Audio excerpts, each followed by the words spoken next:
ഒരു ബൾബ് എടുക്കുക. എന്നിട്ട് നമുക്കൊരു കളറ് കണ്ടപ്പോൾ തന്നെ നിങ്ങൾക്ക് മനസ്സിലായില്ലേ ഞാൻ എന്തുണ്ടാക്കാൻ വന്നതെന്ന്. ചുവന്ന പെയിൻ്റ് അടിക്കാതെ മഷ്റൂം തന്നെയാണ്. എന്നിട്ടതിങ്ങനെ പെയിൻ്റ് അടിച്ച് മറ്റേ പാർട്ടിൽ വൈറ്റ് പെയിൻ്റ് അടിച്ച് കൊടുക്കുക കേട്ടോ. ഇങ്ങനെ വെള്ള പെയിൻ്റ് അടിച്ചങ്ങോട്ട് കൊടുക്കുക. അത് കഴിഞ്ഞിട്ടൊരു പേനേൻ്റെ തരത്ത് കുത്തിട്ട് കൊടുക്കുക. കുത്ത ഞാനൊന്ന് അതിനെ കുത്തിട്ട് കുറേ നേരമായി കുത്തിട്ട് കൊടുക്കണം. കഴിഞ്ഞു എൻ്റെ കുത്തിടൽ. ഇനി ചെടി വരയ്ക്കുക. കണ്ട ചെടിയാണെന്ന് തോന്നില്ലെങ്കിലും ഇതാണ് എൻ്റെ ചെടി.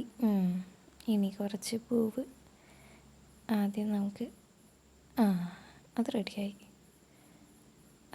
കേട്ടോ.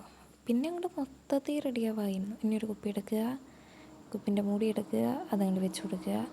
അതിൻ്റെ മേലേക്ക് നമ്മുടെ മഷ്റൂമിനെ അങ്ങോട്ട് വെച്ച് കൊടുക്കുക.